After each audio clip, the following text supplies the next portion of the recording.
Yo,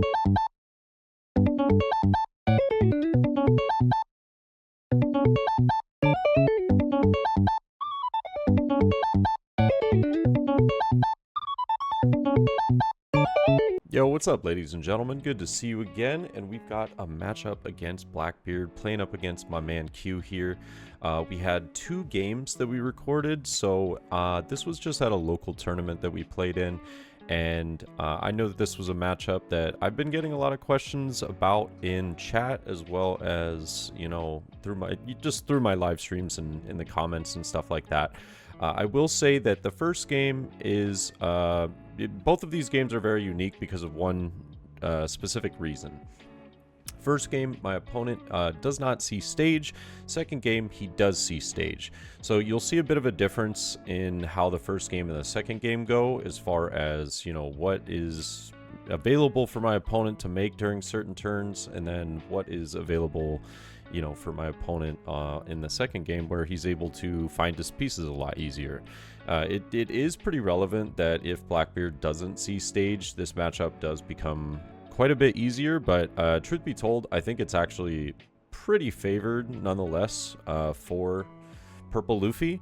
But it's just a matter of playing the deck correctly in the matchup. So you have to not really, unfortunately, with my hand the way that I have it, I don't have a great start here, and I don't get a even better search. So I'm looking pretty rough as far as like potential plays are concerned.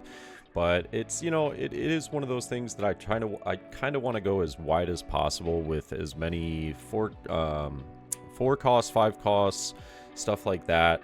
And he is going to get the Lafitte down for 1 though, and then use the one cost event. I believe it's called This Is My Age or something like that. And he does end up finding the Van Augur.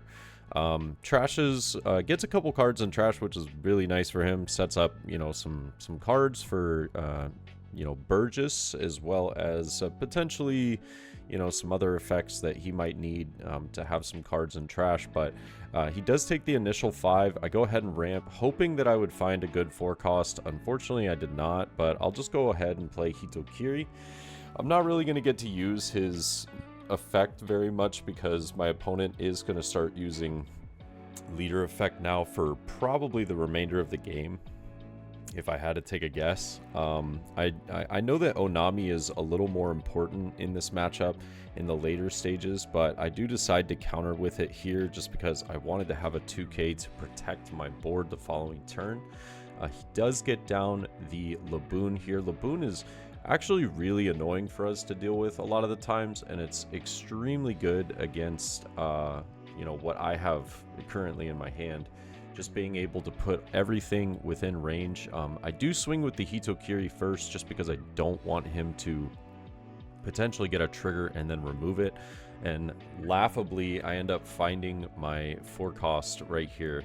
But the more that I've played this matchup, I've started to realize that as much as maybe it seems like the better idea is to swing, you know, 5 with Law and then play down the 4 cost Zoro to try and be aggressive towards life, putting down Luffy Taro 9 times out of 10 seems like the better idea, because it tends to get at least like the Laboon to rest, a card out of hand, some sort of response from my opponent to deal with it, because he knows that it's going to be a trouble for him for the rest of the game.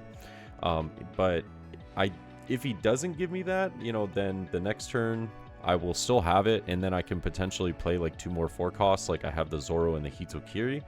But he is going to use Lafitte right here. He swings 6 into the Hitokiri, and Lafitte is going to be searching out a card, ends up finding the 10 cost Teach right there. So really solid for him for the late stages, but we already have my opponent down to 3 life, which is solid. I want to keep pressuring life. He's just going to put down a Burgess. I think this is a bit, it's like a bit aggressive, you know, and sorry about the glare. Unfortunately, I did not get the best seat when I was trying to do these recordings. And yeah, as you can see, it's not amazing for the camera quality, but I do try and move them as much as possible when I can so that the glare isn't as bad. But I'll go ahead and swing 6 to life. I just want to get a 2k out of hand first. We do end up getting the Shiryu right there, I believe. And now I'm just going to go 5k to life. This leaves him with, I think, like 2 cards in hand, or maybe even 3. But we get him down to 2 life, and then I just go ahead and play the double Zoro here. The 9 costs in my hand are really just like big bricks right now.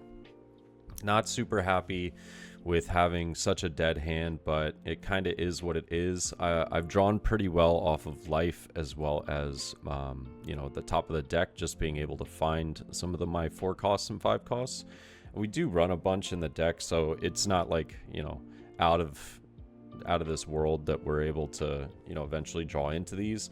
But yet again, my opponent not having stage is really becoming an issue for him.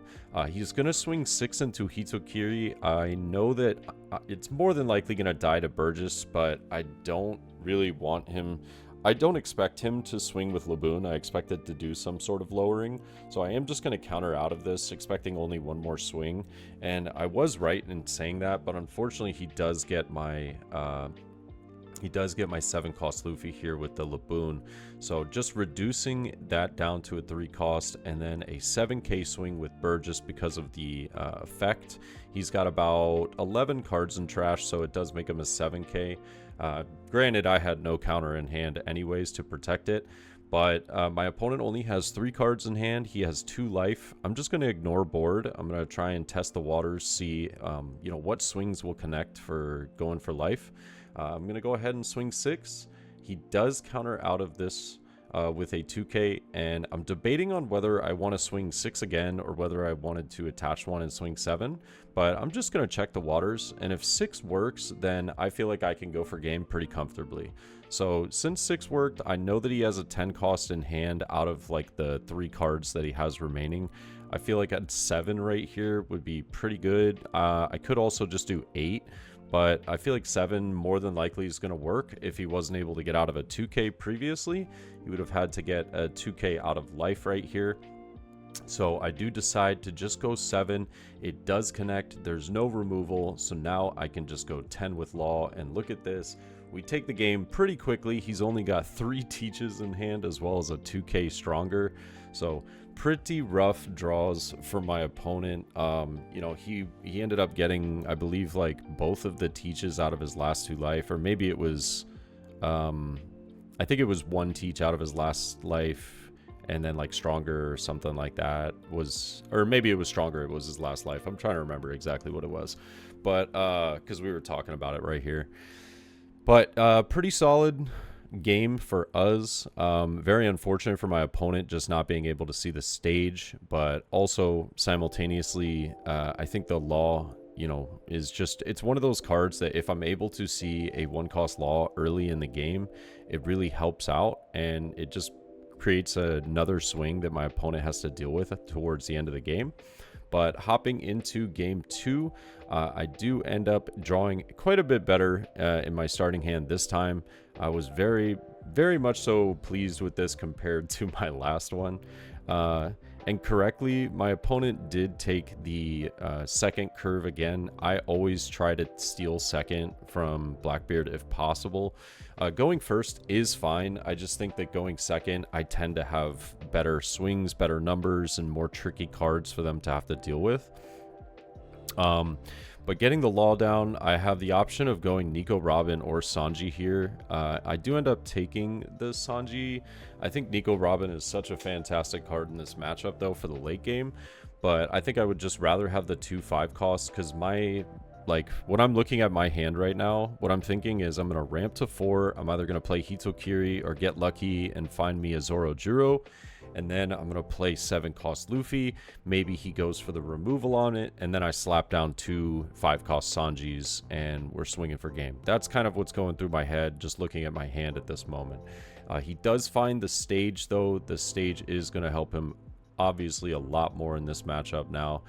He is going to pick up the Lafitte off the 1 cost stage, though. Or not, excuse me, 1 cost event.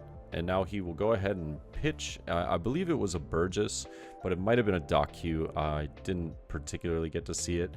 And yeah, gets a little search in. He's not going to have anything else to play for the rest of the turn, though. Just passes it over. And unfortunately, we just draw into a 9-mom. I feel like the 9 costs are like a magnet to me in this matchup when I don't want them. But, you know, sometimes, believe it or not, sometimes those 9-moms are actually pretty clutch in this matchup later in the game if they don't have the correct amount of cards to be able to use leader effect. It can be a play that gets me a life and removes like a Burgess or something like that. But very fortunate for us, we get Usopp off of the leader effect, so ramping up to 4, I didn't have to play Hitokiri. I get a 6k on the board, which pressures my opponent's hand and life a bit more, which I am very happy about. He does put down the Lafitte, but thankfully for us as well, we were able to see that 1-cost law, so we have an answer, and I don't have to swing 5 into it. Lafitte has to be swung into, or else your opponent's just going to run away with the game. But once they are on the turn before, like once they get to, say they're on their 8 Dawn turn, right, and it's about to be 10 Dawn next turn, if they have a Lafitte rested, you're not swinging into it. You're swinging into life, because they're not going to use the Lafitte in the following turn. It's always going to be 10 cost teach, no matter what. And so he does get the Doc Q down here. I think he is thinking about whether he wants to kill the law or not. Unfortunately, I do counter out with the Sangoro here. I think I could have given gave him the Hitokiri so that I had a double play. But smart on his part, he does get rid of my law with the Doc Q. I don't want to swing into Doc Q at all. I draw another 9-cost mom, which is very sad. But now I have to waste a 5k swing into Lafitte, which is really annoying, truth be told. I'm just going to go 6 to life. I don't care about Doc Q being on the board. I don't want to let my opponent draw. I want to either get cards out of his hand or get life. And so I'm just going to go ahead and take, though, play down the 7 cost. And sure, if he has an answer to like my Usopp with like a Van Augur or like a Laboon or something like that, then Doc Q is going to KO it. But I'm not particularly concerned about that as much as I am about, you know, just really pressuring life as much as possible, making sure that he's not seeing all of his pieces. Stage makes that a bit easier for him, and he could potentially use stage first here, find a card that he might need. Van Augur is kind of annoying. He does end up trashing the pistol here, the finger pistol, and gets the 10 cost teach. And I feel like getting 10 cost teach this early, it makes sense depending on what your hand is. You know, you don't want to set up too many of those. But yeah, it really just kind of boils down to what he's got going on and what his plans are. But he does see the Van Augur, gets the Doc Q KO, and now that's kind of annoying because I don't want him to see both of these. I'm not super ecstatic about that. But we do get up to our 9 Dawn turn here, and I do have the ability to use leader effect if I'd like to. I don't want the Van Augur to stay too long because I know that I'm going to be putting down some cards that fall into that range, but I also have my opponent only at 4 life. So this is a bit of a tricky situation because if I swing 5 to life, I feel like he takes, and then if I swing 8 to Van Augur, he has an extra card that potentially allows him to get out of that swing. So my thought process here is like, you know what, just chalk it up to, unfortunately, we're not going to be able to rush down my opponent as much as we did the previous game. I'm going to go ahead and swing 8 right here into the Van Augur. It sucks because I end up giving my opponent a card, but it's unfortunate necessary evil right here. I do kind of mill over it a little bit. I'm like, or mull over it, excuse me. You know, because I didn't really want to give him that, but he does get the card draw. I'm going to go 5 to life. If I were him personally, I'd be countering out of this, knowing that we already have one 10 cost each. If we can find another one, staying really healthy on life is extremely good here, especially when I haven't used any Dawn. Like it basically means I'm like for sure going to be playing two characters down, you know. But he does end up cycling down the Burgess here. Not sure what he's exactly looking for. I think Doc Q just seems pretty worthless right now with my board. Van Augur doesn't get in range. He did get rid of the 4-cost finger pistol as well, but he picks up that teach, and I think that, you see, this would have been really nice for my opponent if he was at 4 life right here, having the 2 teaches. But instead, you know, with multiple swings coming at you the next turn, this gets really dicey, you know, and he's just going to swing 9 life here and play down Burgess. I go ahead and take because I'm like, sure, I just want the swings next turn. I'm okay with this. I can play a blocker if I really need to. He does trash for the leader effect. I have all my 9 costs again. It's actually kind of tragic. Not exactly where I wanted to be, but unfortunately just kind of is what it is. But I do go ahead and swing with Sanji first. I get the draw, so now I have plenty of 2Ks. I have ways to get out of many attacks. He is going to 2K counter out of this one. I know that he's got 3 cards in hand. 2 of them are 10 cost each, so I don't really have to worry that much about... oh, by the way, this was a small mistake on my part. I forgot he had leader effect enabled. I was like, oh shoot, that's right.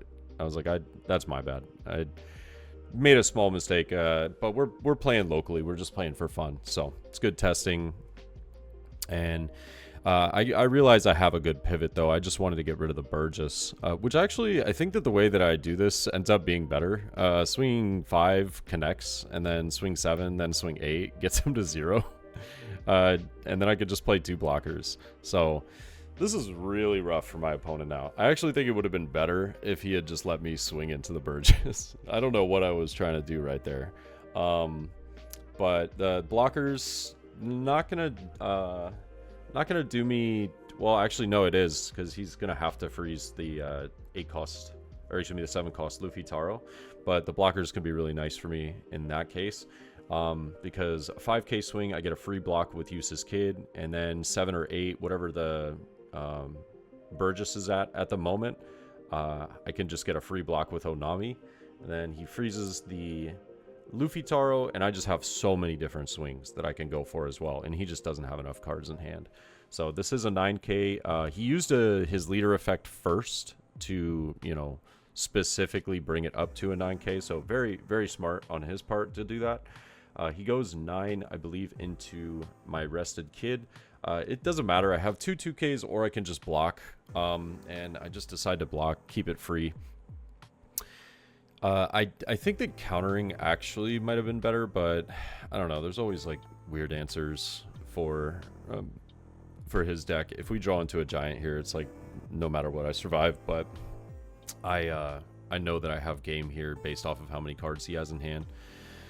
I don't even think I drew for turn, but I go 7, draw a 2K. Yeah, I don't even think I drew for turn, but it's irrelevant. So, yep, now I'm just going to go 9. He has to give me the block, and I can go 11. He's only got 3 cards in hand, 2 of them being Teach. We were able to take the game again. But yeah, going wide with the 5 costs, 4 costs in this matchup really helps a lot. I think putting the 7 cost Luffy down on curve, even though you're not getting the on play, it just kind of presents a threat for your opponent, because if they can't answer it, it's an immediate answer to Van Augur, as well as just swinging a guaranteed life every turn. So it feels, this matchup has been feeling pretty good the more I play it. It feels like Teach has to draw an insane amount of removal, but I hope you guys enjoyed it, and I hope that, you know, the commentary was good as always. But until the next time, you guys have a fantastic day. Peace.